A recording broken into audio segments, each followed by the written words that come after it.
Hello friends, स्वागत है आपका आपके अपने चैनल एचएससी स्टडी गाइड में। आज इस वीडियो में हम बात करने वाले हैं कि जब भी आप एडनॉक में एचएससी इंटरव्यू के लिए जाते हो तो आपको वहां पर कौन से सवाल पूछे जा सकते हैं और उसका आपने किस तरीके से आंसर देना चाहिए। तो चलिए शुरू करते हैं।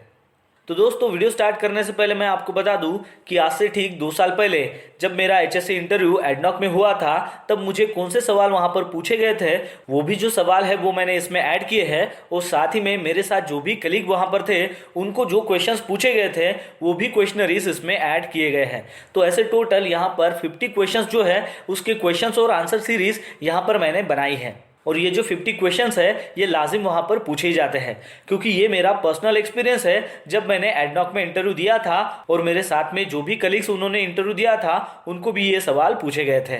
तो इसलिए इस वीडियो को ध्यान से देखिएगा और समझिएगा कि वो क्वेश्चंस क्या थे और उसका आंसर आपने किस प्रकार देना चाहिए। तो चलिए वीडियो को स्टार्ट करते हैं। फिर उसके बाद का क्वेश्चन है कि आपको H2S के बारे में कुछ जानकारी देना है। उसमें TLV क्या है, STL क्या है, LEL क्या है, UAL क्या है, IDLH क्या है और उसका ऑटो इग्निशन टेम्परेचर क्या है। तो उसके लिए आपको बताना है कि सर H2S यानी कि हाइड्रोजन सल्फाइड गैस जो एक टॉक्सिक होती है, पॉइजनस होती है, कोरोसिव होती है, फ्लैमेबल है, वो वाटर और ऑयल में सोल्यूबल है, उसका लो कॉन्सेंट्रेशन में जो स्मेल आता है वो रोटन एक की तरह होता है, वो एक इनविजिबल गैस है और वो एयर से हेवियर होती है। तो उसका जो TLV है यानी कि थ्रेशोल्ड लिमिट जो उसकी वैल्यू आती है वो 8 घंटे के लिए 10 ppm होती है। और उसका STL यानी कि शॉर्ट टर्म एक्सपोजर लिमिट जो है वो होता है 15 ppm फॉर 15 मिनट्स। फिर उसका LEL जो है वो है 4.3%, उसका UL जो है वो है 46%, उसका IDLH यानी कि immediate dangerous to life and health जो है वो है 100 ppm के ऊपर। और उसका ऑटो इग्निशन टेम्परेचर वो होता है 500 डिग्री फ़ारेनहाइट यानी कि 200 डिग्री सेल्सियस। फिर उसके बाद का क्वेश्चन है कि प्लांट के अंदर आप कौन से ब्रीथिंग एपरेटस जो है वो यूज़ कर सकते हो। तो उसमें आपको बताना है ईबा यानी कि इमरजेंसी एस्केप ब्रीथिंग एपरेटस जो इवैक्यूएशन के पर्पज़ के लिए होता है और वो 15 मिनट तक उसका ड्यूरेशन होता है। फिर उसके बाद है स्काबा यानी कि सेल्फ कंटेन ब्रीथिंग एपरेटस जो रेस्क्यू ऑपरेशन के लिए और कन्फाइंड स्पेस वर्क पर्पज़ के लिए इस्तेमाल किया जाता है और उसका जो ड्यूरेशन होता है वो होता है 30 मिनट्स। और फिर उसके बाद है काबा यानी कि कंटिन्यूअस एयरलाइन ब्रीथिंग एपरेटस। फिर उसके बाद का क्वेश्चन है कि जैसे ही आपने जो सायरन है वो अगर सुना तो उसके बाद आपका क्या इमरजेंसी रिस्पांस होगा। तो उसके लिए आपको बताना है कि जो भी एक्टिविटी हम करने वाले हैं उसको सबसे पहले स्टॉप करना है। फिर उसके बाद जो भी इक्विपमेंट्स है वो अगर पॉसिबल हो सके तो उसको शट ऑफ करना है।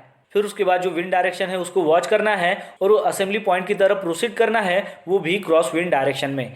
फिर असेंबली पॉइंट में पहुंचने के बाद वहां पर हेड काउंट करना है और इन्फॉर्म करना है कि एज पर इंसिडेंट जो प्रोटोकॉल है उसके बारे में। फिर उसके बाद का क्वेश्चन है कि आपके पास जो पर्सनल गैस मॉनिटर है वो अगर अलार्म देना चालू कर देता है तो उस वक्त आपका इमरजेंसी रिस्पांस क्या होगा। तो उसके लिए आपको बताना है कि जो भी एक्टिविटी हम कर रहे हैं उसको सबसे पहले स्टॉप करना है। फिर उसके बाद जो भी इक्विपमेंट है वो अगर पॉसिबल हो सके तो उसको बंद करना है। फिर उसके बाद है कि जो हमारी ब्रीथिंग है उसको होल्ड करके रखना है। और फिर जो हमारे पास ईबा होता है यानी कि इमरजेंसी इसके ब्रीथिंग एपरेटस जो होता है उसको हमें पहनना है। फिर उसके बाद जो है विंड डायरेक्शन को वॉच करते रहना है और हमें सेफ लोकेशन में प्रोसीड करना है, वो भी क्रॉस विंड डायरेक्शन में। फिर उसके बाद अपविंड डायरेक्शन में जाकर नियरेस्ट जो भी असेंबली पॉइंट है वहां पर पहुंचना है। फिर उसके बाद हेड काउंट करनी है और इन्फॉर्म करना है कि जो भी इंसिडेंट प्रोटोकॉल है।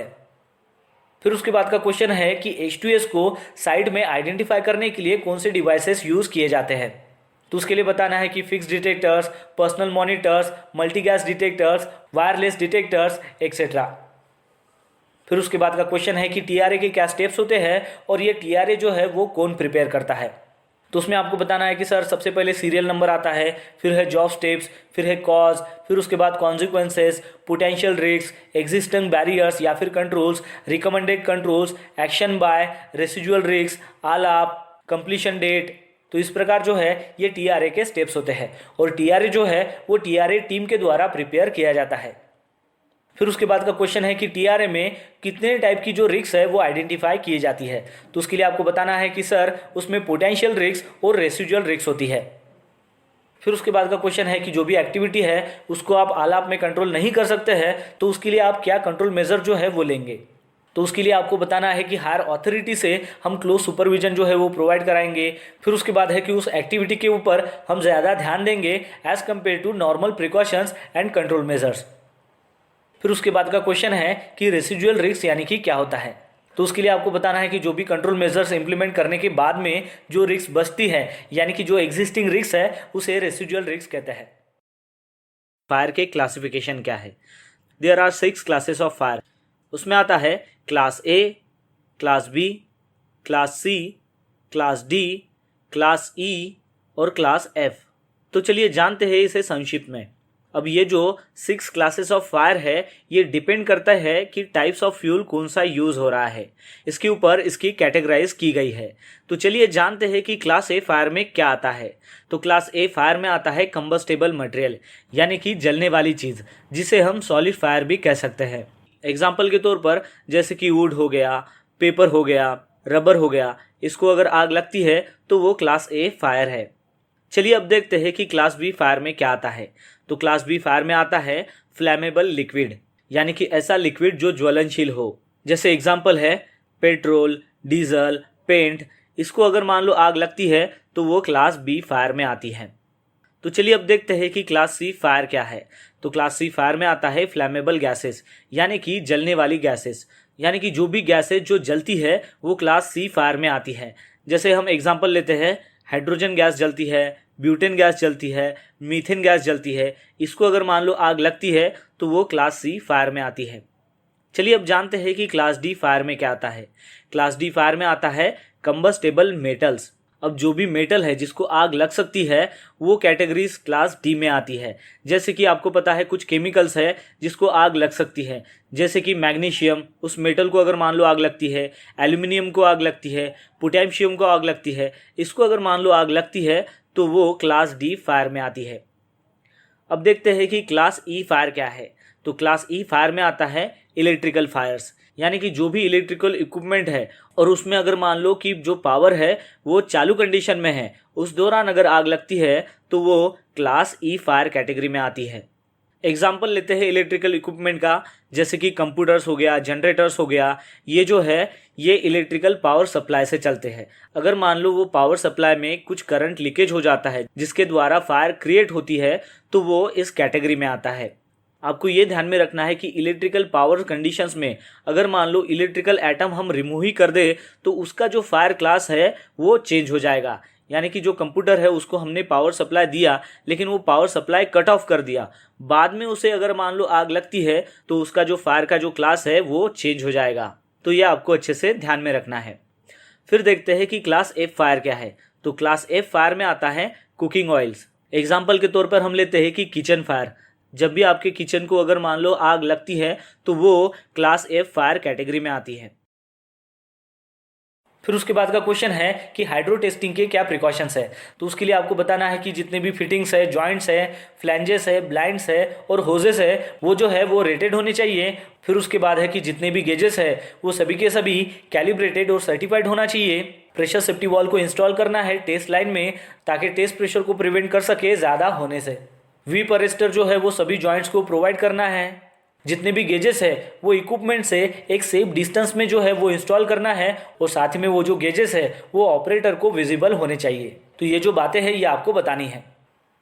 फिर उसके बाद का क्वेश्चन है कि हियरार्ची ऑफ कंट्रोल्स क्या है। तो उसमें आपको बताना है कि illumination, substitution, engineering control, administrative control और पीपीई। फिर उसके बाद का क्वेश्चन है कि कॉम्प्रेस गैस सिलेंडर को कैसे हमें हैंडल करना चाहिए और स्टोर करना चाहिए। तो उसके लिए आपको ये आंसर देना है कि सर जो भी सिलेंडर्स है उनको शेडेड एरिया में स्टोर करके रखना है। फिर उसके बाद है कि सिलेंडर्स को अपराइट पोजीशन में चेन के साथ या फिर स्ट्रैप के साथ सिक्योर करके रखना है, वो भी प्रॉपर सिलेंडर कार्ट में। फिर उसके बाद है कि सिलेंडर को आपको एटलीस्ट 30 मीटर जो है वो हॉटवर्क लोकेशन से और कंबस्टेबल मटेरियल से आपको दूर स्टोर करके रखना है और वो भी ड्राई और वेंटिलेटेड प्लेस में। फिर उसके बाद है कि जो ऑक्सीजन सिलेंडर्स है वो एटलीस्ट 20 फीट जो है वो अवे होना चाहिए फ्यूल गैस सिलेंडर से। फिर उसके बाद है कि सिलेंडर के जो भी वॉल्स है वो कम्प्लीटली क्लोज होने चाहिए, ये आपको इंश्योर करना है। और जो भी प्रोटेक्शन डिवाइसेस है वो सिक्योर है क्या, वो आपको इंश्योर करना है।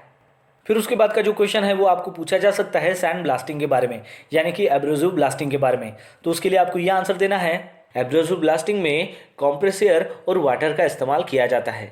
और वो किस लिए इस्तेमाल किया जाता है, ताकि जो भी एब्रेसिव मटेरियल है वो हाई वेलोसिटी स्टीम में कन्वर्ट हो सके। और उसके कारण जो भी ऑब्जेक्ट है या फिर सरफेस है उसको क्लीन किया जा सके, और साथ ही में उसकी वजह से जो भी बर्स है उसको भी रिमूव कर सके। और इसकी वजह से ये सरफेस को प्रिपेयर करता है ताकि उसके ऊपर पेंट हो या फिर अदर टाइप जो भी कोटिंग हो वो कर सके। फिर उसके बाद है कि सैंड ब्लास्टिंग के लिए क्या पीपीई यूज़ करनी चाहिए, तो उसके लिए है कि हेयरिंग प्रोटेक्शन होना चाहिए ऑपरेटर्स को, और नियर बाय जो भी वर्कर्स है उनके लिए हेवी ड्यूटी ग्लोव्स या फिर लेदर ग्लोव्स जो है वो यूज़ करने चाहिए, एप्रॉन होना चाहिए, रेस्पिरेटरी मास्क होना चाहिए, सेफ्टी शूज़ होने चाहिए, कवरऑल होना चाहिए और फेशियल होना चाहिए एक्सेट्रा। तो दोस्तों आशा करता हूँ कि आपको इस वीडियो के माध्यम से पता चल गया होगा कि जब भी आप एचएससी इंटरव्यू के लिए एडनॉक में जाते हो तो आपको कौन से सवाल पूछे जा सकते हैं और उसका आपने किस तरीके से आंसर देना चाहिए। तो बस आज के लिए इतना ही, मिलते हैं नेक्स्ट वीडियो में एक नए टॉपिक के साथ में। तब तक के लिए टेक केयर, बाय बाय।